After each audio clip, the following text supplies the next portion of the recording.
Friends, இன்றைக்கி நம்ம பார்க்க போகிற ரெசிபி என்னன்னு பார்த்தீங்கன்னா ரோஸ் மில்க் பவுடர் தான். எப்படி செய்யலான்னு பார்க்கலாம். ரொம்ப ஈஸியாக குயிக்காக செய்யக்கூடிய ரெசிபி. வாங்க எப்படி செய்யலான்னு பார்க்கலாம் வாங்க. ஃப்ரெண்ட்ஸ், இந்த சம்மருக்கு இந்த வெயில் காலத்தில் நம்ம நிறைய ஜூஸ் போட்டு குடிப்போம்.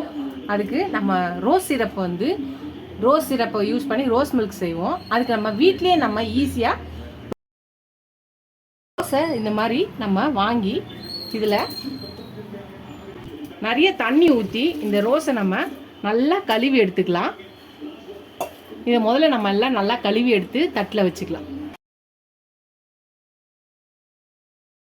ஃப்ரெண்ட்ஸ், நம்ம ரோஸ் சிரப் செய்ய அந்த ஸ்டெப்ஸ்லாம் உங்களுக்கு கொஞ்சம் அதிகமாக இருந்துச்சு, அது செய்ய கஷ்டமாக இருந்துச்சுன்னா நம்ம ரோஸை நல்லா கழுவி வச்சு இல்லையா, அதை எடுத்து நம்ம இந்த மாதிரி துணியில் காத்தாட போட்டுக்கலாம்.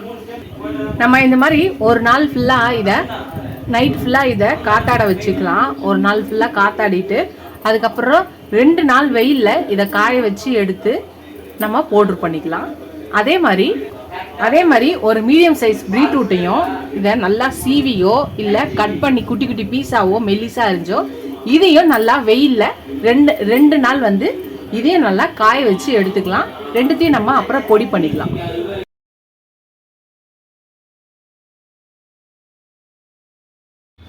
ஃப்ரெண்ட்ஸ், நம்ம ரோஜா இதெல்லாம் பீட்ரூட்டையும் துருவி வச்சுருந்தோம். நம்ம ரோஸ் சிரப் பவுடர் செய்கிறதுக்காக நல்லா காஞ்சிடுச்சு. இப்போ ஒரு மிக்சி ஜார் எடுத்துக்கலாம். அதில் 1/2 கிலோ சர்க்கரை போட்டுக்கலாம். 1 கிலோ ரோஜாவுக்கு 1/2 கிலோ சர்க்கரையை போட்டாச்சு. இப்போ ஒரு பீட்ரூட் துருவி வச்சுருந்தோம் இல்லையா, அதையும் போட்டுக்கலாம். இப்போ இது நல்லாத்தையும் பவுடர் பண்ணி எடுத்துகிட்டு வந்துடலாம். பவுடர் பண்ணியாச்சு. இப்போ இந்த ரோஜா இதழ்களையும் இதில் நம்ம போட்டுக்கலாம். நம்ம ரோஜா இதுலேயும் போட்டாச்சு. இப்போ எல்லாத்தையும் நல்லா மிக்சியில் அடித்து எடுத்துகிட்டு வந்துடலாம். அவள் தான் நம்ம அடித்தாச்சு. நம்மளோட பவுடர் ரெடி ஆகிடுச்சு. அவள் தான் நம்மளோட ரோஸ் மில்க் பவுடர் ரெடி ஆகிடுச்சு. இது நல்லா ஆறினோடனே ஒரு பாட்டிலில் போட்டு வச்சுட்டிங்கன்னா 1 வருஷம் வரையும் இதை ஸ்டோர் பண்ணி வச்சுக்கலாம். நம்ம ஒரு பாட்டிலில் இதை போட்டு வச்சுக்கலாம்.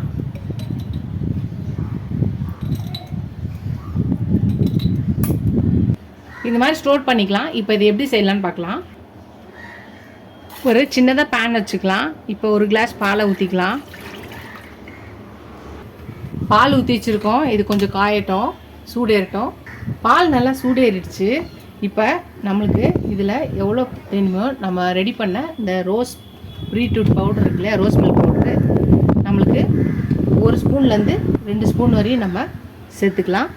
இப்போ இதை கலந்துக்கலாம். நல்லா கலந்துக்கலாம். அதுதான் நல்லா இதாகிடுச்சு. இப்போ நம்ம அடுப்பு ஆஃப் பண்ணிடலாம். இதை ஆற விட்டு ஒரு பாட்டிலில் ஊற்றி நம்ம ஃப்ரிட்ஜில் வச்சு சில்லுன்னு குடிக்கலாம். எப்போ தேவைப்படுதோ அப்போ குடிச்சிக்கலாம். அதுதான் நம்மளோட ரோஸ் மில்க் ரெடி ஆயிடுச்சு. இதை சுட சுட வேணாலும் குடிக்கலாம். இல்லை இதை பாட்டிலில் ஊற்றி வச்சு ஆற வச்சு பாட்டிலில் ஊற்றி ஃப்ரிட்ஜில் வச்சு சில்லுன்னு நம்மளுக்கு எப்போ தேவைப்படுதோ அப்போ குடிச்சிக்கலாம். இந்த பவுடர் நீங்கள் ரெடி பண்ணி வச்சிட்டிங்கன்னா 1 வருஷத்துக்கு ஸ்டோர் பண்ணி வச்சுக்கலாம். கண்டிப்பாக இந்த ரோஸ் மில்க் அதுதான் நம்மளோட ரோஸ் மில்க் ரெடி ஆகிடுச்சு. நீங்கள் வீட்டிலே இதை செஞ்சு ட்ரை பண்ணி பாருங்கள். வீட்டில் ட்ரை பண்ணி பார்த்துட்டு எப்படி இருக்குன்னு சொல்லுங்கள். இந்த ரோஸ் மில்க் பவுடர் ரெடி பண்ணி வச்சிட்டிங்கன்னா 1 வருஷத்துக்கு இதை ஸ்டோர் பண்ணி வச்சுக்கலாம்.